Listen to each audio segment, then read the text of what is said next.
Good afternoon. My name is Dirk. Thank you for joining our live telephone town hall. This is an interactive forum, and we would love to hear from you.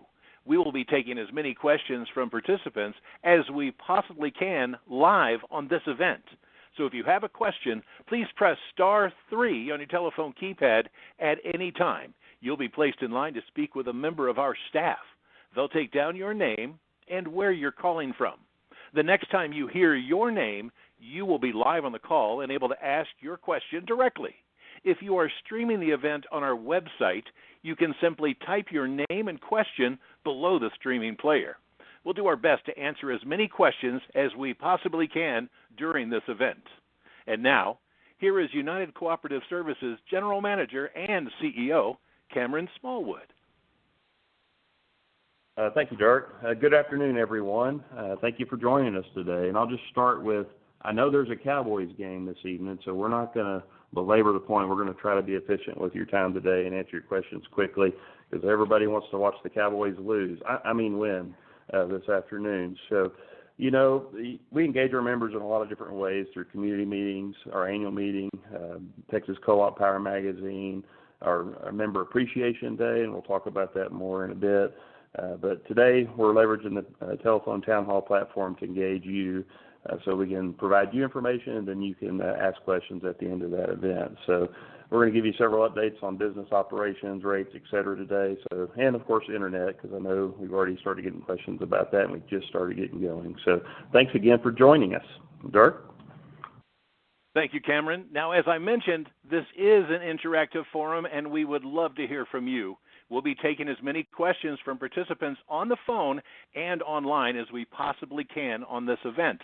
So if you have a question, remember to press star 3 on your telephone keypad at any time, and you'll be placed in line to speak with a member of our staff who will take down your name and where you're calling from.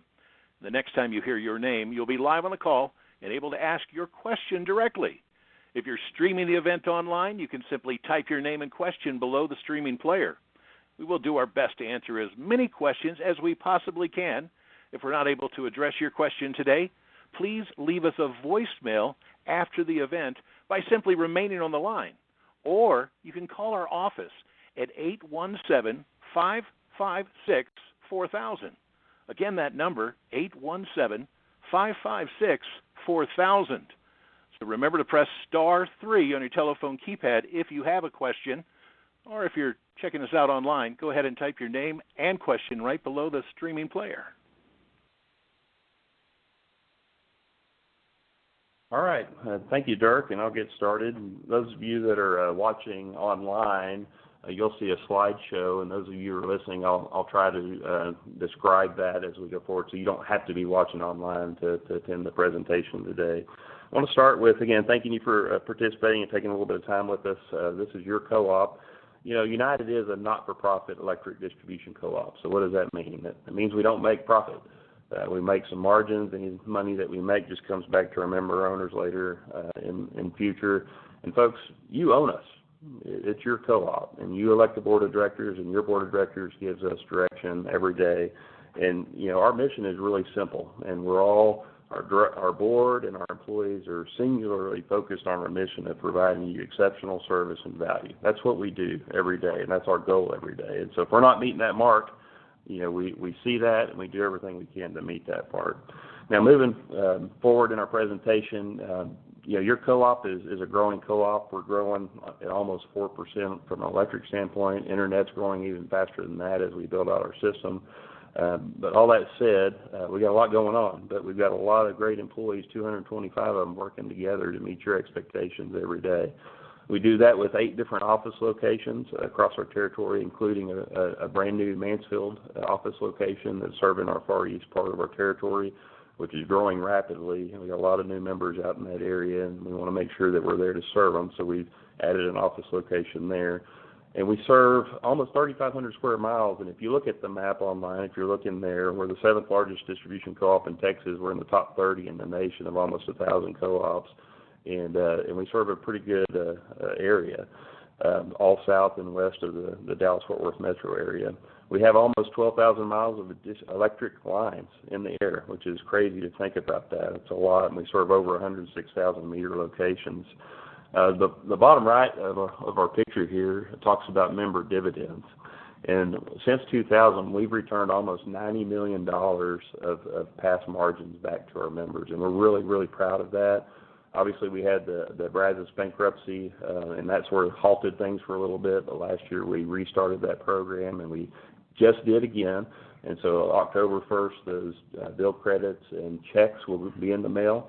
And so if you have over $25 of a check, if you will, you're going to get an actual check in the mail, and those under that amount, you'll have a bill credit. And so we're hopeful to give you that opportunity to see the value of the cooperative business model going forward.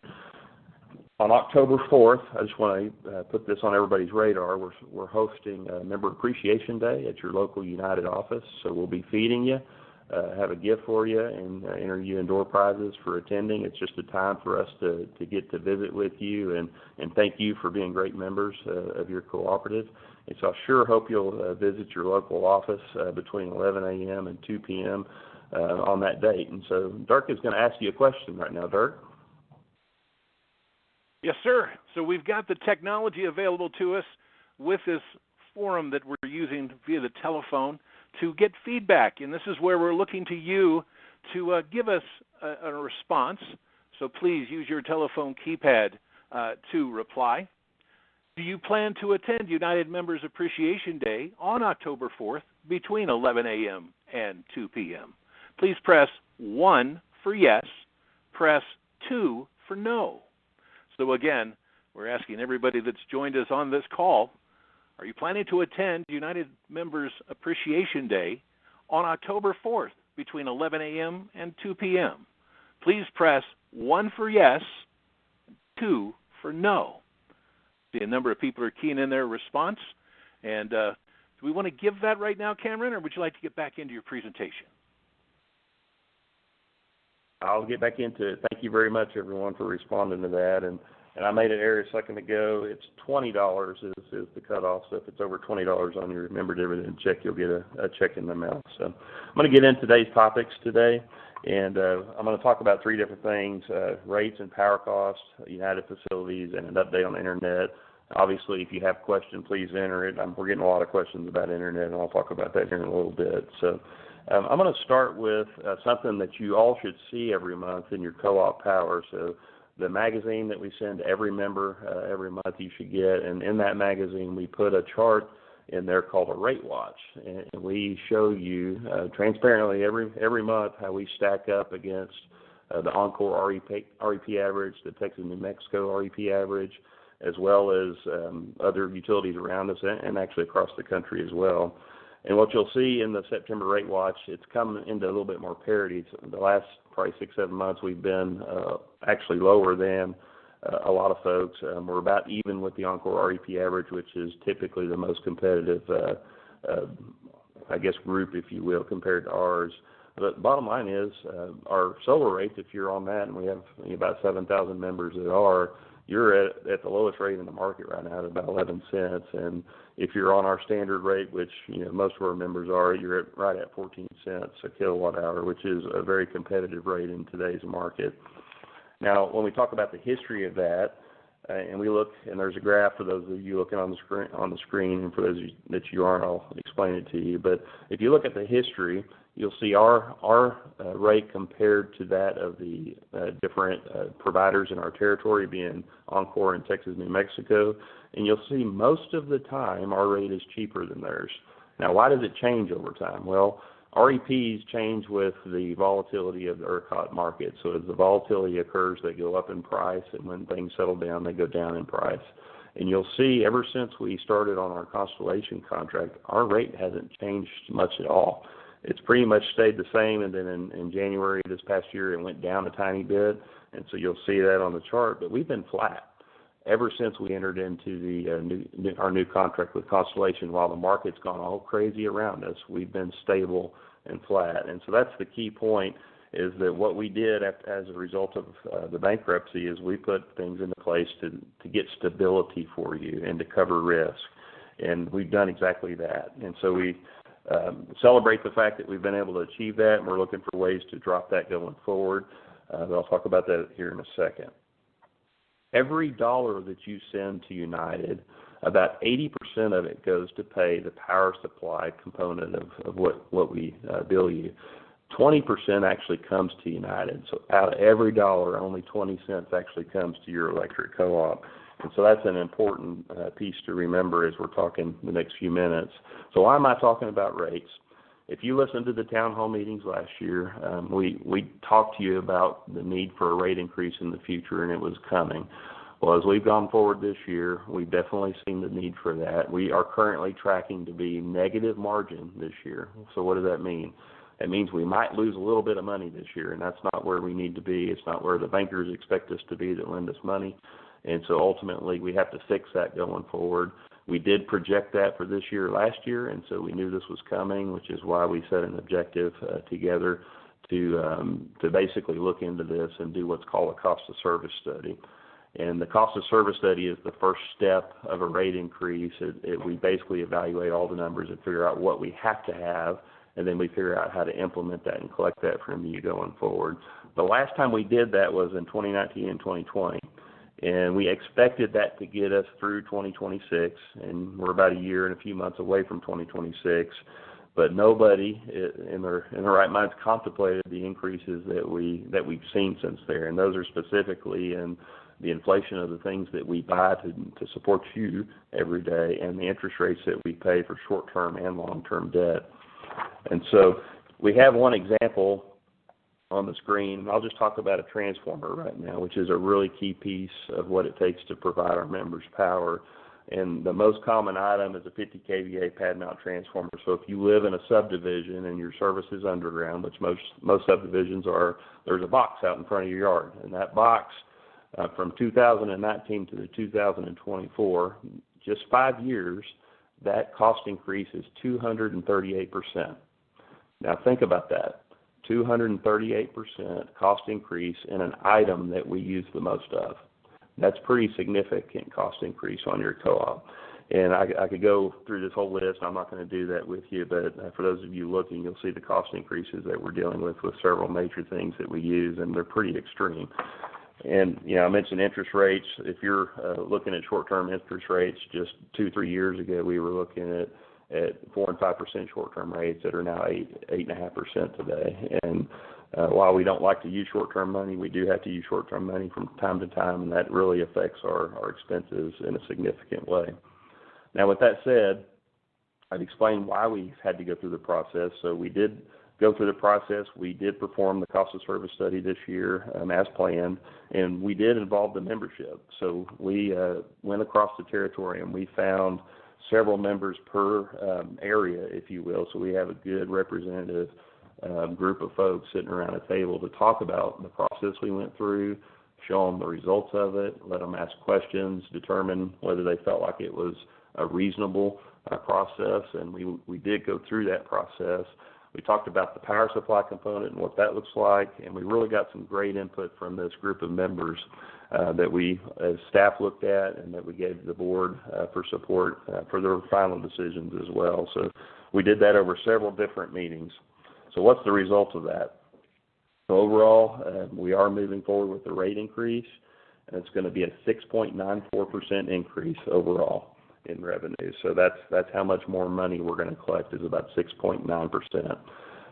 We had a few different ways we could have implemented that. As staff of your co-op, we recommended to the membership advisory committee and this board what we thought was best, but we let them give input, and after we showed them multiple different options, they agreed with the staff and decided that they felt like basically what we decided or suggested was a good idea. And so there's going to be a small increase, a $5 per month increase in the fixed facility charge, which on your bill right now is listed as facility charge, and then about a half a penny increase in the kilowatt hour charge that we have for our distribution rate. And so that will be implemented November 1st. The board has approved that, and the tariff was approved in the last board meeting. And that you won't see the result of that until your December bill. So December 1st, when bills go out, you'll start to see this increase. And so our facility charge will go from $17.50 to $22.50. Our distribution rate will go from 2.39 cents to 2.9 cents. And so what does this actually mean? I can tell you in rates, and that means nothing to you. So what does it mean to you in dollars? So our average usage across our whole residential class is about 1,500 kilowatt hours. And so when you look at that level, that's going to be about a $14 increase per month. If you use a little less than the average, which some of you do, it's going to be about $11 a month. If you use a little bit more than the average, it's going to be about $17, $18 a month. And so, bottom line is, I don't enjoy doing a rate increase. Our staff doesn't. Our board doesn't. We know that our members don't like that, and I understand that completely. And so we only do this when we absolutely have to, and we absolutely have to at this point in time. But even with that, we expect this rate increase to get us several years down the road, only being 7%. And $14 a month, while it is a lot of money to some others, but if you think, and I was just in the grocery store last night, and I went and bought a 12-pack of Coke, and it was $10.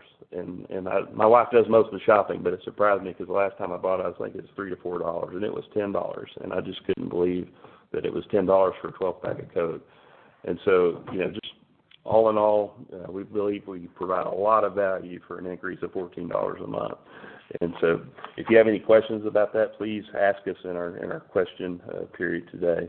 Now, the other part, the 80% of your bill is the important piece, and we're doing what we can right now beyond 2025 to figure out how to lower that. And I can't promise you anything, but what we're trying to accomplish is get that price down to account for or offset this $14 increase in the distribution rate. Now, I'm not sure we can do it, but we're trying, and we're doing everything we can to accomplish that right now. And I have some high hopes that working together on our team and with our partners that we're going to be able to do that. But so far, our contract as it exists today has been a really good contract for the co-op. There's been a lot of volatility in the ERCOT market and in the power forward market, and we've been able to mitigate that for you through this contract. It's provided you stability, and it's provided us some time to prepare for the future and work on a plan beyond 2025, and we really look forward to getting that accomplished as we go forward. So I'm going to shift to a different topic, and that's our office facilities. And right now I show a map on a screen that shows our 8 office locations. There's a red box on Cleburne right now. The Cleburne office location is still active, but just operationally. So our bucket trucks and those folks are still at the building in the back. For those of you that have driven up and down 174, the old building is gone, and there's a new building being built right now in its place. We chose to do it at that location because it saved us several $1 million of cost, and so we felt like that was the right thing to do. And for the membership, but the bottom line is we need the space. We've grown, and our employee group's grown, and we don't have places to put people. We did buy 2 office locations for temporary use, the Joshua office location and the Godley office location. Those were past Wells Fargo banks, and Wells Fargo left those 2 communities, and it happened to time out well for us, and then we were able to acquire those properties to get us by, but we do plan to sell those. But I want to talk about our plan a little bit. So we've had a long-range facilities plan for some time, and those of you that have been paying attention, we sort of started to enable that back in 2010 and 11, but it's been modified a number of times as we've gone forward. In 2020, we did an update to the plan, and that was to construct the new Cleburne and Mansfield offices in 2021. In 23, to construct the new Stephenville operations and warehouse facility. And then Winter Storm Uri happened, and it sort of changed our plans completely. So I want to tell you sort of where we stand with the facilities plan today. We revised it at the end of 21, and basically in 23, we were supposed to construct and begin the Mansfield office. We were also at the end of 23 supposed to begin construction of Cleburne. In 24, we're supposed to move into the Mansfield office, which we have done, and we did buy a long time ago, thinking that Mansfield would need a location. We bought some property. We bought about 60 acres. We only used about 10 acres of it, so 50 acres is up for sale right now. We've got a number of offers that we're considering, but it's very likely that the sale of that 50 acres is actually going to pay for the complete project there in Mansfield. And so that'll have zero impact to you as a member, which is a great position to be in. Also in 24 is going to continue the Cleveland office construction. It's a relatively large project, so it's taken some time to build it. We expect it to be complete in the fall of 25 and move in. As of right now, our board is planning to sell the Joshua and Godley offices. I think we'll look hard at Godley to make sure we need to sell it. Joshua, no doubt, will be sold. So that's coming. And then in end of 25, early 26, we'll probably start the design of the Stephenville operations warehouse. We don't really see a need to work on the front end of the Stephenville building, but if you walk through the back half of the Stephenville building and the old Quonset huts and things that we're operating out of, you would definitely agree with us that those things need to be renovated, and that is our plan, and hope to have that complete by 2027. At the end of that time, we don't have any major plans in our facilities after that. The next slide, I sort of show a picture, a rendering of what the Cleveland project will look like when it's completed. So those of you that are online can see that. I'll go quickly through this because those of you just listening can't see the pictures. And then the last slide on the Cleveland reconstruction is just a bird's eye view with a drone image and it shows where our construction is right now. All of our building steel is complete. The roof is going on and the exterior walls are going up right now. Most of the concrete paving is complete. And the old building, once the new building is complete, will be basically demolished and turned into concrete there in the back right behind the warehouse, so for those that you can see the picture. So if you have any questions about our facilities, please ask those here in a little bit. And I'm going to finish with my final topic of internet services and give you an update on where we stand on that. Yeah, this is a really big project, and it's shifted a little bit over time. But today, we're serving over 27,000 subscribers on our fiber internet business, which is really exciting. 800 of which are business subscribers, and we're trying to grow that. If you represent a business or work in a business in our territory, I can tell you we can save you a lot of money. And so if you're not on our fiber on your business, we would love to do that and save you a bunch of money and give you the best service possible. We're a lot better than the competitors, I promise you. We've installed over 8,300 miles of fiber line, which is amazing. So we have been installing fiber for a little over 4 years, and to think that we've installed 8,300 miles of fiber line just speaks to the performance of our employee group and our contractors. That just doesn't happen. And we've just got an exceptional group of people working on this project, and we're moving it as quickly as we can forward. Now, I've talked about this before, but I'm going to talk about it again because we continue to get questions. You said you were going to do this in 5 years, and you're getting close to 5 years, and I don't have service yet. We're having a lot of questions online. When am I going to get service? And so a reminder of the original plan. When we first asked you to vote, we had a plan to do some fiber and some wireless. And wireless meaning we were going to put up towers and we were going to wireless reach you by internet. Well, we did that. We installed several towers and we did some testing south of Stephenville about 3 years ago. And we let that run for a short period of time. And what we saw is our members were not going to be happy with that service. And as difficult as that was to change our direction at that point in time, we felt like it was the right thing to do because you expect exceptional service from us, and we expect to give you exceptional service. And we know that was not going to happen with the wireless offering. And so we shifted. We shifted to a different plan, and that is to take fiber to everyone that we can afford to take it to, which changed our capital expenditure expectations from $200 million to $383 million. So not quite double, but a significant increase in CapEx. Some of that is because of the inflation that we've seen in materials, but some of it is just the fact that we're having to reach more people with fiber. Now, with that said, when our board approved that new direction, the new schedule is a little over 8 years, which means about another 3 years beyond where we're at right now.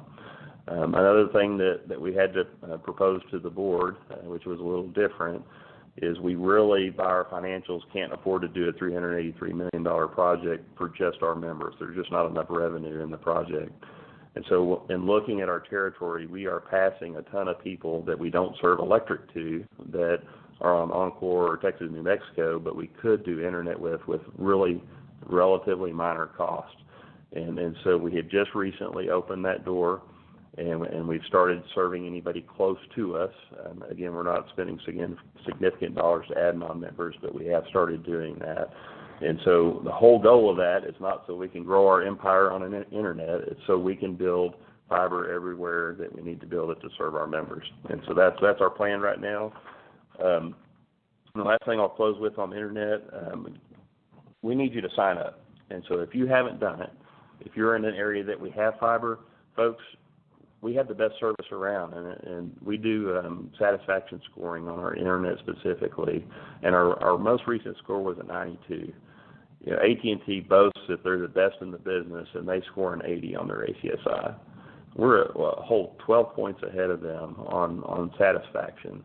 We're doing something right. We're doing it well. It's very reliable. And when there is an issue, we have somebody immediately on it. Nobody does that in our business, and we do. And so, you know, as your co-op, you own us. We would sure enjoy being able to serve you internet if we're not already doing it. For those of you that don't have it, we obviously want to tell you when, and we've worked really hard this year. We've spent the last several months putting a schedule together for the remainder of the project. We've recently completed it. I'm going to tell you, starting October 1st, you can call into your local United office and give us your address, and we're going to tell you where you are in the schedule. And so the schedule goes from basically now until the third quarter of 2028. That's the final quarter in our construction schedule, and we can tell you where you're at. Now, with that said, the more registrations we have per cost of building an area, the quicker that's going to get constructed. And so we've developed a schedule based on the registrations that we have today, and there's areas that that cost $300,000 or $400,000 that just have one member registration. And folks, we can't build that. It's just something we can't do. We can't financially and feasibly do that. There may be 20 or 30 folks in that area that cost $300,000 to build, but they haven't registered. Only one of you have. And so in those kind of situations, we really need you to register. And so if you go to our website, there's a location, ucs.net/internet. There's a place right there for you to register. And all of you that don't have it, we need you to register so we can know where to build. And so that's pretty much the answer. So if you want to know where you're at on the schedule, give us our member service a call. And I'll just finish our topics today with, again, a reminder about the Member Appreciation Day on October 4th coming up. And 2 weeks after that is our virtual annual meeting, and that will be at 4 p.m. It'll be in a format similar to this, and we'd love to have you join us on that event as well. So if you have any questions, you know how to ask it. We've told you, so we're going to move into that time period now. Okay, I'd like to give it as a quick reminder. If you're on the telephone, please press *3 to enter the question queue. And if you've joined us online, right below the streaming player, there's a place for you to type your name and your question. So again, if you're on the phone, please press *3 to enter the question queue. And online, just type your name and question right below the streaming player. And let's get to our first caller. We've got Nemo joining us. Hello, Nemo. You're live on the call. Go ahead, please.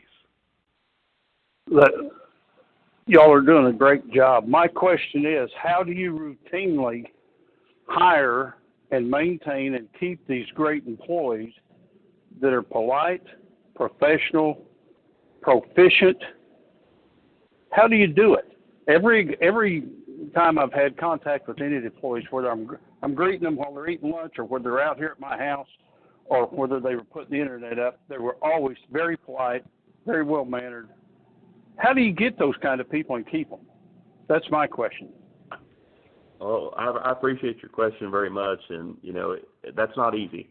But we have a great HR department, so we have some of the best professionals that you can have. And when it comes to HR, they know their jobs, they know how to do it. So our screening process, et cetera. Ultimately, they just look for the people that match. We have a culture of exceptional service and value for our members, and our employee group gets it. So everybody that we bring into our employee group, we really try to work hard to make sure they understand that service is the number one thing that we can do for the benefit of our members. And so we use that as our screening tool, and we're blessed. We're blessed to live in an area that has some really good people. And so, yes, I agree with you. We have the best employee group around. I appreciate your comments. And a couple of them are probably listening right now and love the fact that you're saying that. So thank you for the question. But it's not easy. It's hard, but we work hard at it. Good. Thank you. Thank you. All right, next up, we've got Randall joining us. Hi, Randall, you're live. What's on your mind? Hi, I just have a question about solar signups. I joined the wait list probably a month ago. Will there be another round of activations or signups anytime soon? Yeah, that's a great question, Randall. I wish we could do that tomorrow. Obviously, just so you know, there's about 2,000 folks on that waiting list. We want to do that. We actually had a project scheduled and ready to go when the Brazos bankruptcy happened in 21, and unfortunately, due to the bankruptcy, that group backed out. Since that point in time, all the inflation of the solar industry has been significant. So we've gone to market a couple times and looked at options there, and everything that we've looked at would have raised the cost of those projects to the whole group, which means they would have saved less money. And so we haven't added anything to it yet, but we just recently started getting some new deal announcements come out, and so we're hopeful that that's going to turn into more availability as we go forward. But I can't promise you that right now. But I can tell you, in this next year, we're going to be working hard to get that next project going. Okay, great. Something to look forward to. Thank you very much. Yes, sir. Thank you for your question. All right, Cameron, our next question comes from Lauren, who submitted this online. And Lauren asks, are there any Bitcoin mining operations on our system? And if so, how will that affect our power? Lauren, that's a really good question. Today, we don't have any active Bitcoin mining loads on our system. We did have one that was sort of in the rural Bosque County area a few years ago, but I guess it wasn't financially feasible for them to continue operating it, so they shut it down. There is one in Granbury that's close to the power plant, Wolf Hollow Power Plant. That one we do not serve. And if you watch the news, it's been the ire of the residents around that plant due to the noise that it creates. But we don't serve that plant, that Bitcoin mining facility. But I'll tell you this: if the Bitcoin mining facilities, what we're hearing, it's not as common for those to come online because the finances have changed with that significantly. But what we do see potentially coming is some data centers in our whole territory, and this is happening across the United States. And so we're talking to several right now. We haven't signed any deals with anybody. What we like about the idea of a data center coming, and it's pretty big, if they come, is it would actually lower the cost of power for everybody, potentially. And that's what we're looking at. So we're open to serving one of these larger data centers. It's not Bitcoin mining, but data centers related to AI and supporting web services and things like that, which is, I know, a little technical. But the bottom line is, if we do it right and one comes and we structure the deal right, we can manage the risk of serving it and also lower your power costs. So we're open to it, but we don't have any active ones right now. So you can get involved in this interactive discussion by pressing *3 on your telephone keypad to enter the question queue. And if you've checked us out online and you're following along there, right below the streaming player, you'll find a place to type your name and your question. And next up, we've got Meredith on the line with us. Hi, Meredith. You are live. Go ahead with your question, please. Question is, we've had our fiber optics a month, and we absolutely love it. But our question was, the government, we heard, was reimbursing for rural areas to get fiber optics out to the rural areas, and we were wondering if that was real and if UCF could apply for something like that for reimbursement. We don't know if it's true or not. Well, that's a really good question. Thank you for it. So it's sort of true. I'll say it that way. So the federal government has had several programs, let's say basically since COVID, to encourage rural build-outs of internet services. It's largely based on a map, and I know this is crazy, but there's a map that shows what providers serve what speeds around the country, and if your area shows to be significantly served by internet, then you're sort of bypassed on a number of these grant programs. And that's our situation right now. We've actually applied for a couple of these grants to help us offset some of the cost and get this rural build going a little bit quicker that I spoke of a bit ago. And unfortunately, we haven't been awarded any of that, much because the map is misrepresented. There's a few of our competitors, and I won't name them by name, but that have reported that they already serve our members' internet, and that's not true, but they report that, and ultimately it's kept us from being able to get grant funds for those areas. So it's not exactly what we want to deal with, but that's what we're dealing with. There is a very significant opportunity coming in the next probably 3 to 6 months, and it's called BEAD. I won't go and get into all the acronyms with you, but it's a federal program that the states have to run independently, and Texas has a broadband development office that will run that program, and we are actively engaged in that process and plan to apply for those funds in these areas that I spoke of earlier to try to speed up the end of the project and get it done before 2028, but we don't know how that's going to go quite yet. We're still waiting for the final rules from the state, and those have to be approved by the federal government too before they're implemented. So we expect that to happen in the next 4 to 6 months, and then we'll be applying immediately in some areas, but we'll see how it goes. So bottom line is we haven't gotten any yet. We've tried several times. There's been some games that have played against us, and we hope through the studies that we're doing that we're going to be able to overcome that in the BEAD process, but we don't know yet. And so hopefully that answers your question. Yes, thank you. Thank you very much. All right, next up, we've got Pam on the line. Hi, Pam, you're live. Go ahead with your question, please. Yes, first of all, I want to say that, yes, I agree that United Cooperative Services employees do a wonderful job. It's always a pleasure to visit the offices because everybody has a smile on their face. And I enjoy visiting with them. My question is, while the Cleveland office is closed for the Customer Appreciation Day, what office do they recommend that people who usually go to Cleveland, what office should they go to? That's a really good question. So Joshua is the closest location, but we don't have an inside room at Joshua, so anybody that goes to the Joshua location is going to be outside under a tent, and that might not be something you want to do. So what I would recommend is the Burleson location. It's only about 15 minutes away, and so that's probably the best shot to eat indoors and that kind of deal. But if you don't mind eating outside under a tent, Joshua is going to be your closest location most likely. Okay, thank you very much. Yes, ma'am. All right, our next question, we've got David on the line. Hi, David, you're live. Go ahead, sir. Yes, sir. Greetings. Thank you. Mine is, I have nothing to complain about with the internet service. I have it. It's great. But, I'm on a fixed income. I retired out of the Army after 26 years, and that's all the money that I have.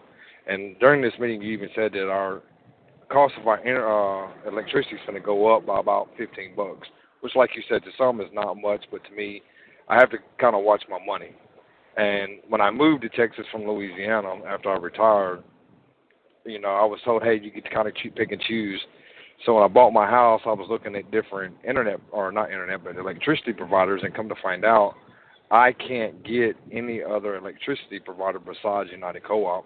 And I'd like to know why, because, I know there's some out there, for me being a veteran, that they say, okay, hey, you're a veteran, we're going to give you your cost at X amount of, if you will, per watt or whatever it is, and give me a discount for being said veteran, but I can't get them because United won't let them use the lines that just, I guess, sort of established.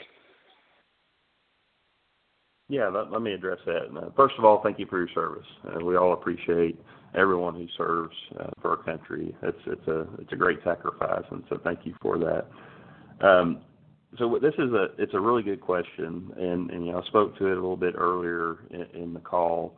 We compare against the market, yet we do not offer basically resale of other services through our lines. We manage the power supply completely, but there's a reason we do it that way. It's because our members have told us, and you may or may not have been here during that time, but routinely we ask our members if you want us to opt in to retail competition. And what does that mean? That means that we would no longer provide your power. We'd still be your wires company, but then you would get to select your REP and determine who you want to use and that kind of thing, which is what you're talking about. Now, when we do that evaluation, and it goes back to the competitiveness of our rate. So I told you a little bit earlier that we typically are lower cost than the average rate in the market. And that is true, and it's been true for a long period of time. There's maybe a month here, a month there that we're a tiny bit more expensive, but for the most part, we trend under the market. And because of that, our members tell us they don't want us to go through the process of opting into retail competition. So we've been doing, and we didn't ask it today. You're welcome for those of you that listen to the town hall, because we got several complaints. Well, how do you keep asking the same question when we give you the same answer? But every time we've asked it for years going on now, I think we've asked it 5-6 years in a row, it's always 90 to 95% of our members don't want us to opt in. They want us to continue to control the power supply and manage it and do everything we can to keep the cost as low as possible. And we've done that because that's what our members expect. Of course, there's 8%, 10% of them that reply to that question every time we ask it that they want us to do it. But those are typically people that are newer to our service, and they see over time that actually they've got a better deal being on us than having to choose their power provider every so often. So that's one thing. The second thing, we do continue to watch what's going on in the market related to this. And so up in Lubbock, the city of Lubbock recently went through this process. And one of the things that we've been watching closely is what's happened as a result of that, because the Lubbock market is very similar to the size of our market. So it's a similar sized utility. And so similar things could be expected here that they've gone through. So they were at about 13.5 cents prior to opting into retail competition, and they did this, and their retail rates right now are about 18 cents a kilowatt hour. And so think about that, a 5-cent increase because they opted into retail competition. You know, that would really hurt you in a really bad way if that happened here. And I'm not saying that's a guarantee that would happen if we opted in. There's no telling what would happen. We don't have any way to guarantee what's going to happen. But if we were to take the step, we can't go backwards. Once we're in, we're in, and which means it would subject all of our members to have to select their plans continually every time they expire. You have to have a new one, and if you don't, you get pushed to a higher rate, and all these different things that happen. Our members have basically told us they don't want to deal with that. And so I hear what you're saying, and we continue to listen, and we continue to watch the market. And the first minute that we thought our members could do better by us opting into retail competition, we would recommend it. But there's no data that we have that says you would be better off. All the data that we have says you would be worse off than you are today. So does that answer your question? Kind of in a sense, yes, sir. But so I understand what you're saying, that 90% of your customers say they don't want it. But like for me, is there any way that, say, like a form or something, some way that, or something that I could say that, hey, yes, I want to do it and have it? Because like they have a veterans energy group where part of, like, y'all give it back to us as a customer, they give it to like disabled veterans and stuff like that I could contribute to as well. That to where, say, me as my own individual customer could do that, and I guess they use United's lines. Yeah, and so the way the law is written in Texas is it's everybody or nobody, and so we can't select a certain group and just enter those people into competition and everybody else stay out. It has to be the entire membership. And so, you know, when it comes down to that, we're going to go by the majority, and the very strong majority of our members say no. So we're not going to go down that road until that changes.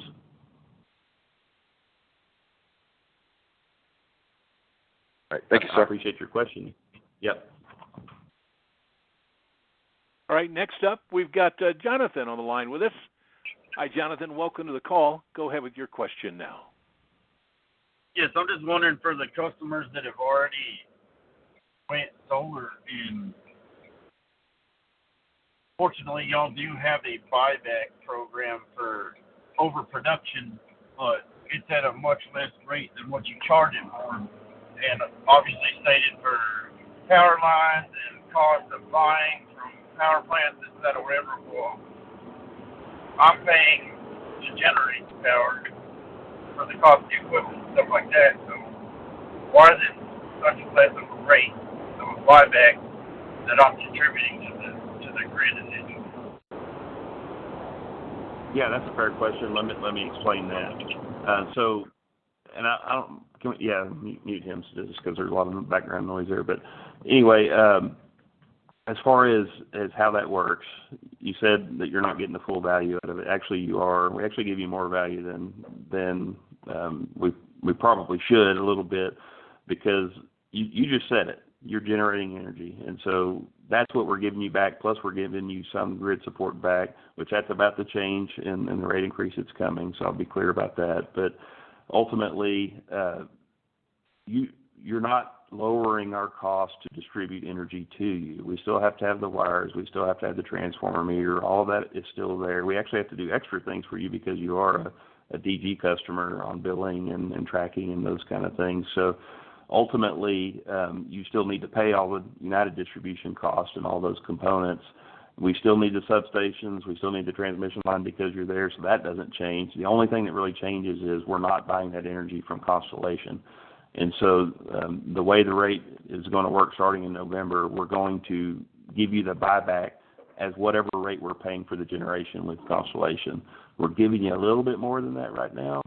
Not a lot more, but a little bit more than that. But to be fair with all members, which we have to do, we're going to change that where you're just going to get linked to whatever we're paying for power. So we are doing what we believe the right thing is, and we need to be fair to all members because there's only about 2,500 of our members that have solar, the rest don't, and we need to make sure that those customers aren't subsidizing the solar customers. So we have to be fair about it. And we believe the buyback rate at paying you what we pay for generation services is the fair thing to do. So, but it's a great question. I appreciate your question. Okay. So you're reducing the rate? Not much. It's about a penny or so that the buyback is going to go down. But we still have net metering. We still have the buyback. The other thing that we are changing is if you right now that you actually get charged your minimum, regardless of how much you offset. We're actually going to let you take the credit against the minimum going forward with this change. So that's something that our members have been asking for some time, and then we did implement that change with the rate this time. So that's something that let's say you're overproducing, that credit will actually go against the minimum charge. So your bill will actually go to zero now as opposed to stopping at 25 before. Okay, so the rate's going down, but you're changing the minimum policy for overproduction. That's correct. Okay. So if you overproduce, you can actually get a $0 bill now. Okay, because I have 54 panels, which is a hefty monthly cost out of my pocket. So yeah, I understand, but so it sounds like you'll be getting a $0 bill. Okay. Most likely. All right then. Well, I appreciate you answering my question. Yes, sir. Yes, sir. Thank you. All right. Next up, we've got Mary joining us. Hi, Mary. You're live on the call. Go ahead, please. Hi, I love you guys.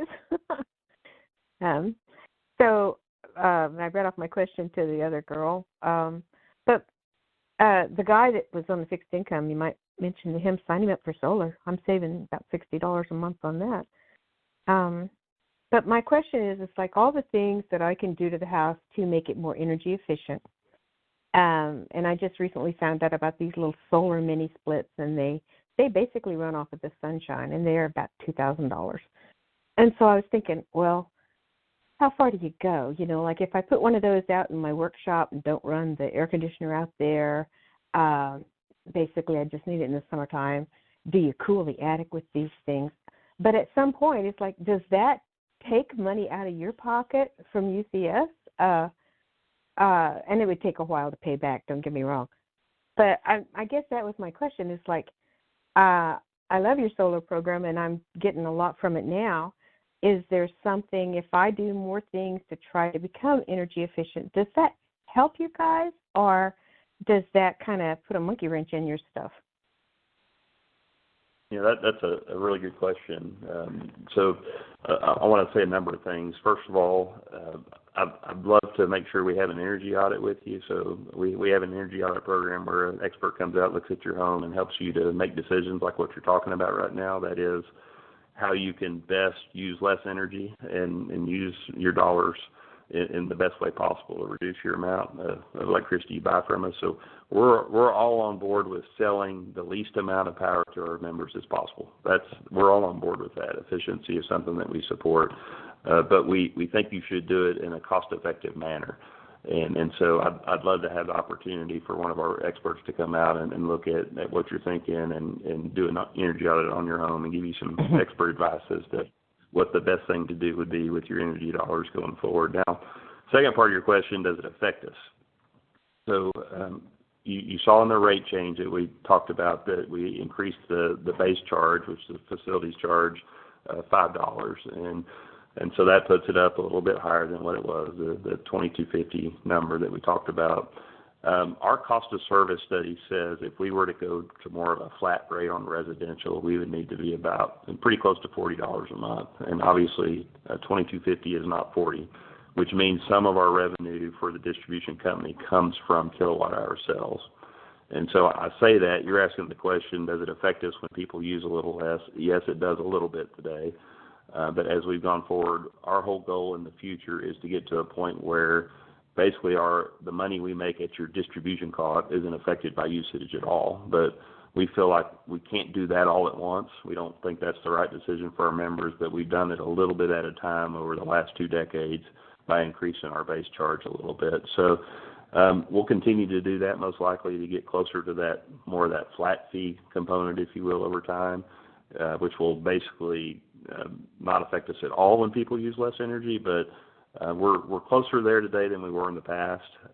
But bottom line is, regardless of that point, we understand that 80% of what you pay is for what you use with your our power supplier and your power supplier. So if we can reduce that for you, that's a really big benefit to our members. So we've got programs to help you do that. And so please reach out to us and let us schedule an energy audit if we haven't done that with you, so we can help you use less energy. I can tell you right now, new windows and more insulation in the attic, those are the biggies. But yeah, it's a very efficient house, but it's kind of a bigger house, so yes. But I tell you, since I installed the new air conditioning and heating system many years ago, it dropped our bill down by $200 a month just by that being more efficient. So yeah, I'm not so concerned with it. I'm not going to be able to pay my bills or anything like that. I just got to thinking about, like, at what point does it become overkill? But I think from what I'm hearing you're saying, everybody would have to do that for it to really put a dent in what you're doing. So I'm not going to worry about it at this point. If I put in a mini split in my workshop, okay, fine. And if I don't, okay, fine. So that's just kind of like my question, just because I just get curious. I don't know what to tell you. No problem. I like the curiosity, and I appreciate your question. All right, moving on. I've got Ron joining us now. Hi, Ron. You're live on the call. Go ahead, please. Howdy. What's the possibilities of some form of streaming television in the future? So it's available to you now, just not through us. That's been sort of our approach. We give you a really good pipe to the internet, and then you make your own decision as to what streaming service you want to use. We'll be looking at whether it makes any sense for us to try to work with somebody specific at some point in the future to provide service. But really, I'm not thinking that we're going to bring a lot of value to the table there. I think that all of our members have their own desires and their own likes and dislikes, and I really think that as long as we give you a really good solid pipe to the internet, there's like 15 different services you can subscribe to get your streaming, and so we're not sure we can make it any better than what options exist out there, because we're not going to make everybody happy on one choice that we provide. So we've sort of stayed out of it at this point. We do offer telephone service, and so if you want to get off of your copper line, if you still have that, we can put that on your internet line. And so we can do that, but at this point, we don't have plans to do streaming service on TV. I appreciate that. Thank you very much, sir. Thank you. And Cameron, taking a look at the clock, I hate to tell you this, but we're running out of time. So I want to make sure that I give you a few moments for some final words, sir. But Dirk, you take my time away. I was having so much fun answering questions, but I guess everything has to come to an end. So I'll finish with thank y'all so much for participating tonight, and I'll say maybe the Cowboys win it tonight, Dirk. Maybe they do. So anyway, take care, and I appreciate all of you, and be safe. God bless. Bye-bye. Thank you very much, Cameron. And for everybody that joined us, thank you very much for taking the time to participate in today's town hall. If we didn't get to your question, you can leave us a voicemail at the end of this event. Just wait for the tone. Or, of course, you can call our office at 817-556-4000. We hope you have a wonderful night. Goodbye.